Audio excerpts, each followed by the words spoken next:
Os destaques da semana entre os julgamentos do plenário do Supremo Tribunal Federal, você confere aqui na TV Justiça. É o Plenárias, primeira edição de 2020, que está começando agora.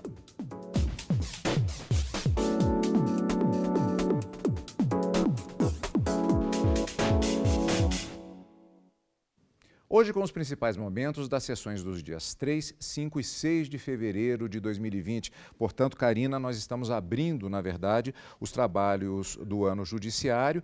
Tivemos uma sessão solene, sem julgamentos na segunda-feira, com o discurso do ministro Dias Toffoli, vamos ver daqui a pouco. Agora, além disso, claro, as chamadas sessões jurisdicionais, com os julgamentos na quarta e na quinta-feira. Bastante coisa para a gente falar, né?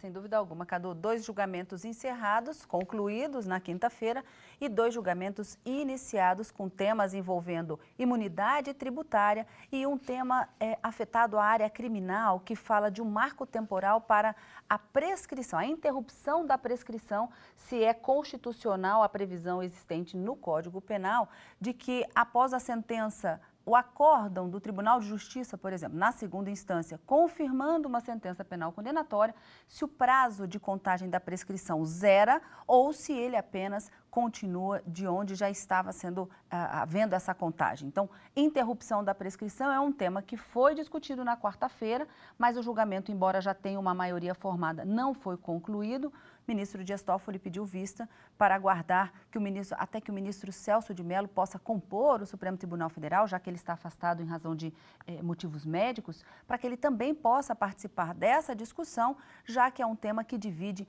a primeira e a segunda turma dentro de uma jurisprudência aqui do próprio Supremo Tribunal Federal. Um outro tema que foi discutido e já finalizado, embora iniciado na quarta e terminado na quinta, foi justamente sobre a possibilidade de edital de concurso público prever a exclusão de candidato que responde a inquérito policial, é suspeito, investigado em inquérito policial ou é réu em ação penal.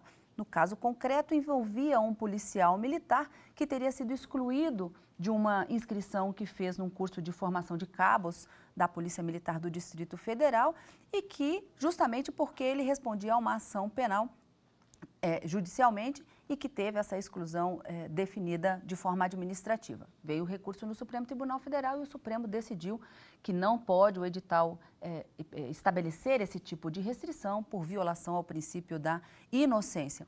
E também, na quinta-feira, os ministros acabaram julgando um outro caso que, em 2016, foi tema de pauta aqui no Supremo Tribunal Federal em um recurso extraordinário e, na quinta-feira, embargo de declaração contra aquela decisão e os ministros acabaram decidindo que os institutos da desaposentação e da reaposentação, ambos, não têm previsão legal e, portanto, os juízes de todo o Brasil não podem conceder esse benefício a qualquer pedido que for feito judicialmente.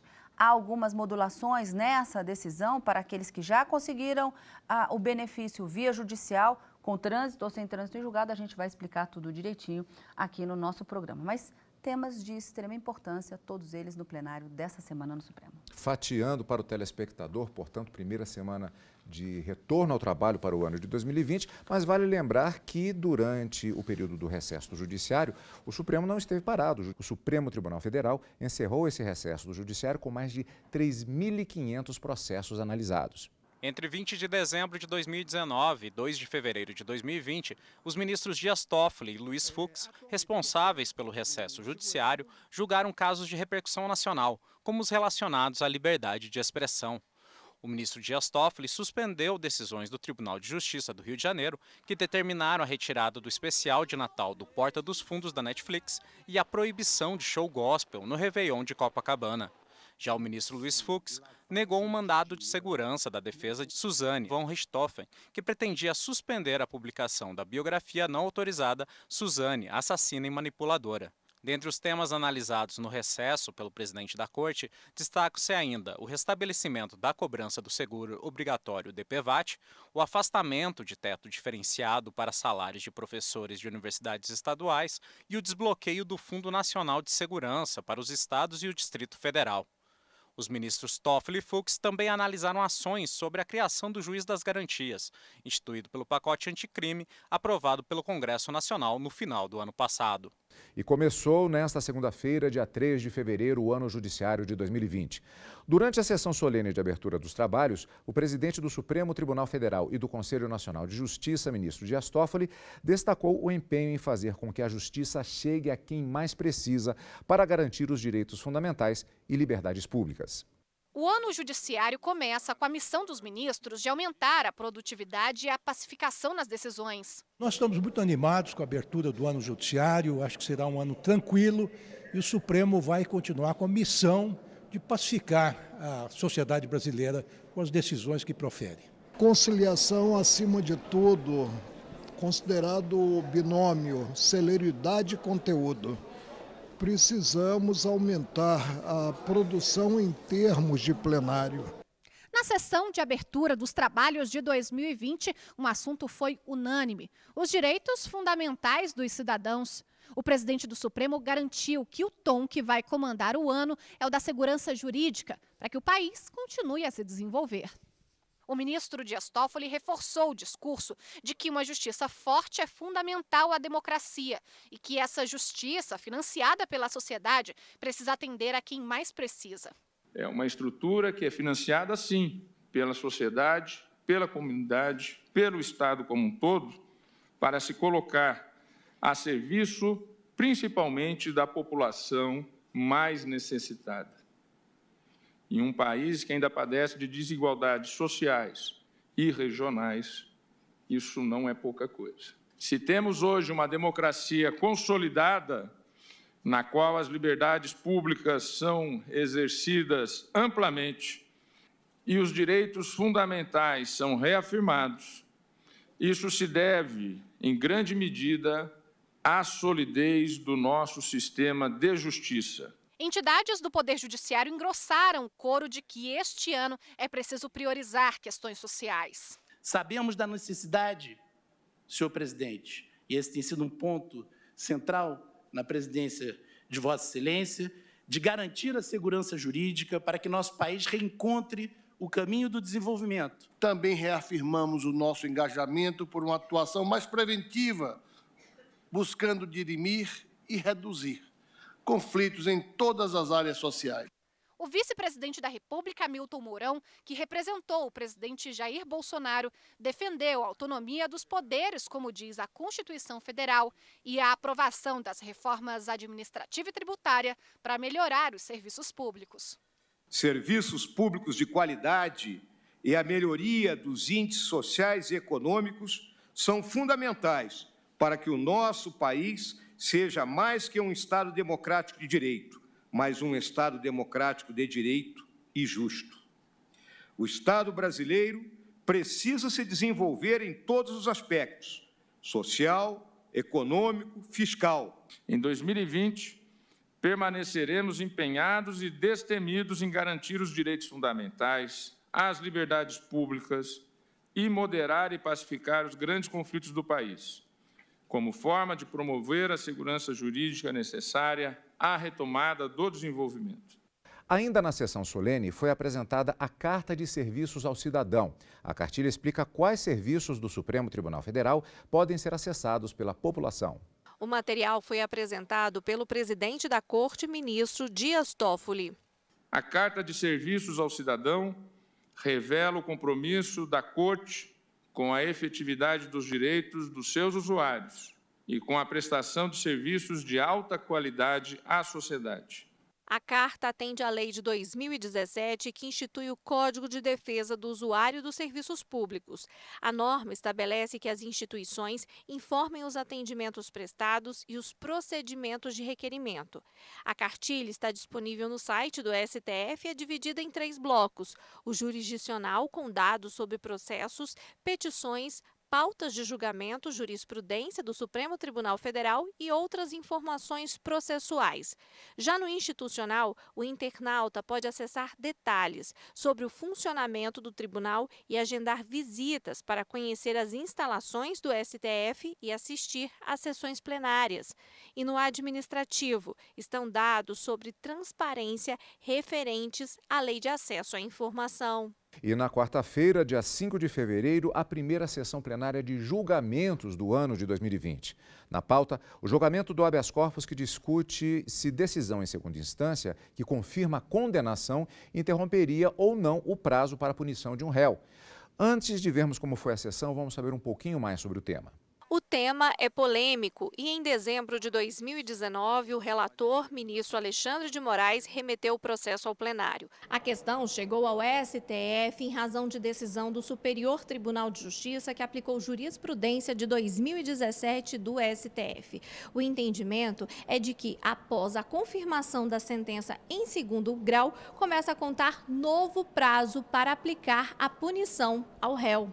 E como foram os julgamentos da semana, as chamadas sessões jurisdicionais, nós vamos conferir daqui a pouquinho, no próximo bloco do Plenárias.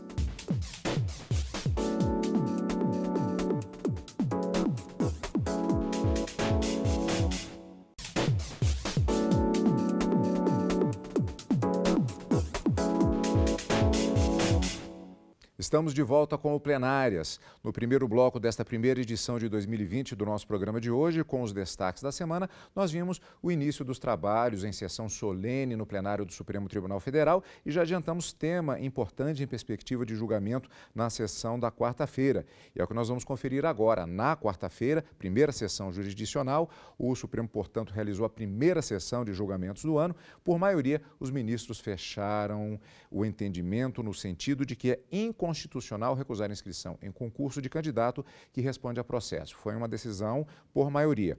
A Corte também iniciou discussão sobre prescrição da pena. O primeiro processo analisado pelos ministros tratava da hipótese de interrupção da prescrição da pena, que é o período limite de tempo que o Estado tem para punir o réu. Os ministros debatem se a confirmação de condenação em segunda instância interrompe esse prazo. Relator do processo, o ministro Alexandre de Moraes, entendeu que é constitucional considerar a decisão de recurso em segundo grau como novo marco para a contagem da prescrição da pena. Para o ministro, isso só não poderia ocorrer no caso de o Estado não agir.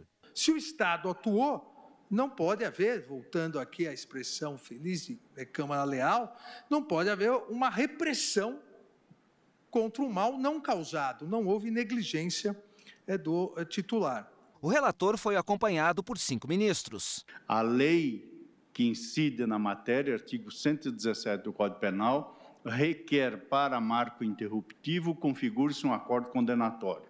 O acórdão que confirma a sentença condenatória é um acordo com pronunciamento de mérito fazendo um juízo de condenação. Os ministros Ricardo Lewandowski e Gilmar Mendes divergiram do relator. Para eles, é um direito do réu ser julgado em tempo razoável. Eu entendo que a interpretação extensiva do referido dispositivo ao arrepio da legalidade estrita e da finalidade do instituto da prescrição afronta um direito fundamental do acusado de ser julgado em tempo razoável.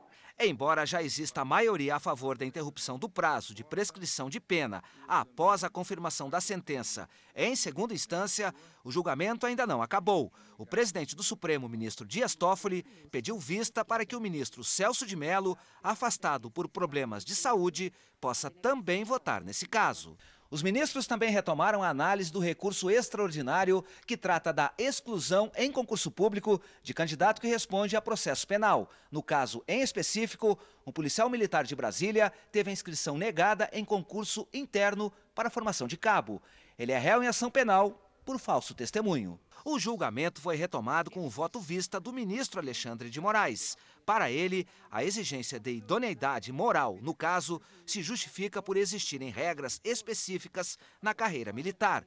Mas, por maioria, o plenário do Supremo decidiu que esse tipo de impedimento é inconstitucional, por contrariar o princípio da presunção de inocência. Com repercussão geral reconhecida, a decisão vai servir de base para, pelo menos, 573 casos em outras instâncias. O edital não pode fazer isso, nem no âmbito desse caso concreto, e acho que nem mesmo a lei poderia estabelecer, sem uma razoabilidade justificável, que alguém, pelo simples fato de responder a um inquérito não possa prestar concurso público. Pois é, Karina, nesse caso justamente do candidato respondendo a processo e a impossibilidade definida pelo Supremo de que o edital impeça a inscrição desse candidato, ainda faltava a chamada tese de repercussão geral. Isso voltou no plenário na quinta-feira.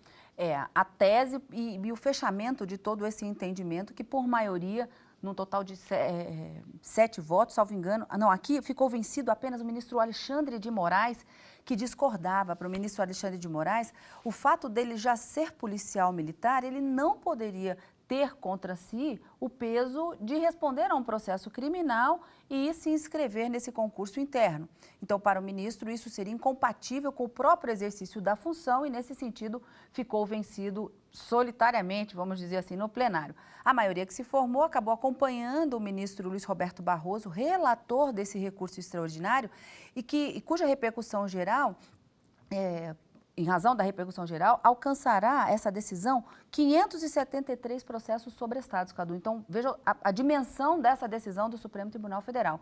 E os ministros acabaram decidindo que essa exclusão, a participação em concurso público, quando estiver respondendo a processo criminal ou mesmo a inquérito policial, esse foi um ponto que foi colocado e discutido na quarta-feira e inserido na tese, não é o suficiente para excluir o candidato daquela seleção por meio de concurso público. O ministro Luiz Roberto Barroso, ele disse no voto que já havia sido proclamado anteriormente, já que ontem foi dado, nessa semana houve a continuidade do julgamento, ele disse, para que haja a exclusão de um candidato, é preciso, primeiro, que haja condenação por órgão colegiado ou que essa decisão de condenação criminal seja definitiva e ainda, de forma cumulativa, é preciso que esse crime tenha uma correlação com a função exercida com o cargo pretendido. Então, não pode ser qualquer crime também. Mas o que o plenário decidiu, nesse caso concreto, envolvendo esse policial militar e que vai ser aproveitado a esses outros 573 processos sobrestados, é que, respondendo ao inquérito policial ou à ação penal, não pode haver a exclusão do candidato, essa previsão tanto no edital, a menos que uma lei venha a prever, mas haveria, portanto, a violação do princípio da inocência previsto na Constituição Federal. Pois é, Karina, além de fechar essa questão da tese neste processo, que teve a maioria formada na quarta-feira, o plenário do Supremo Tribunal Federal retomou na tarde da quinta-feira, dia 6, julgamentos de temas previdenciários importantes, como a chamada desaposentação e reaposentação. Vamos saber um pouco mais sobre o tema antes de rever a sessão plenária. Desaposentação. A palavra é usada quando o aposentado pede a revisão do benefício por ter voltado a trabalhar e a contribuir com a Previdência.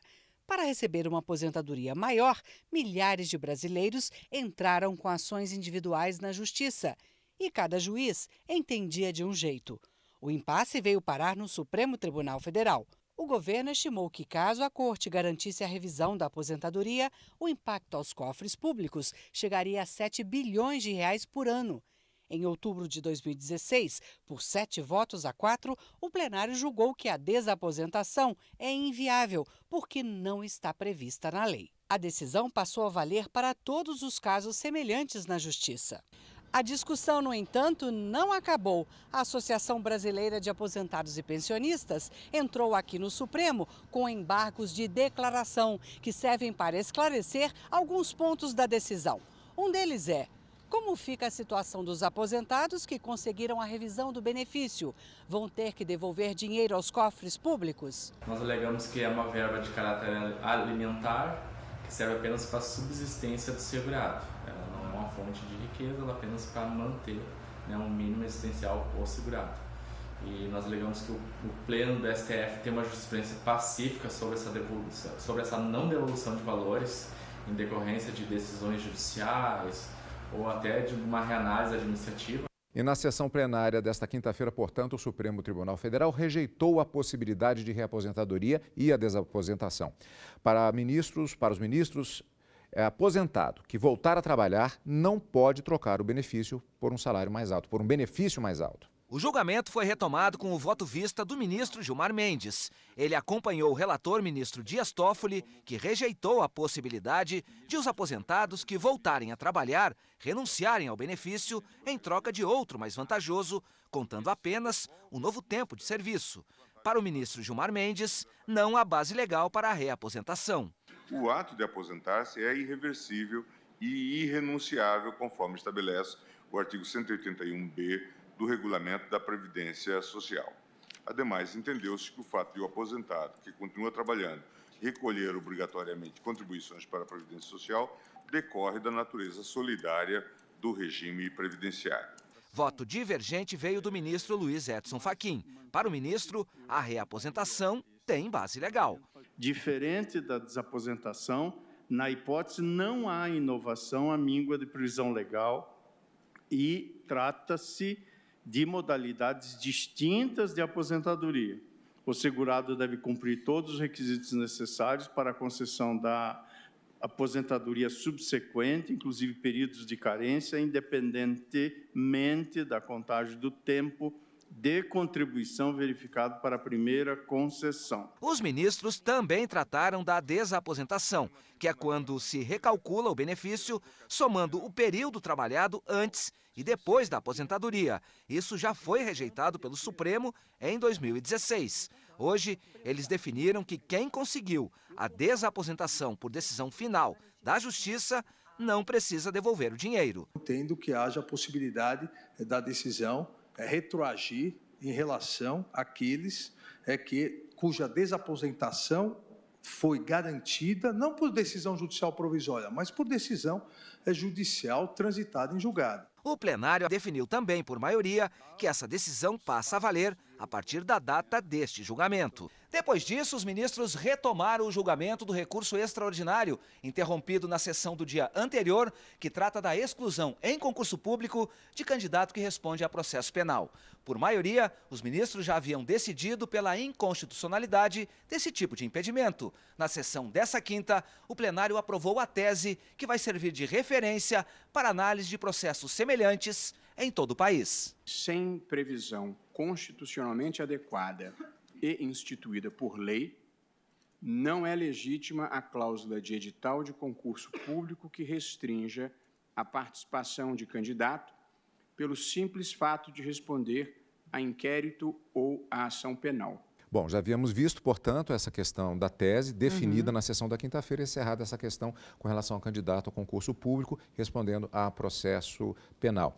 Sobre a questão da desaposentação e reaposentação, como você já havia adiantado, houve uma modulação de efeitos com relação àquelas pessoas que já conseguiram anteriormente o Instituto da Desaposentação, particularmente porque era o mais discutido.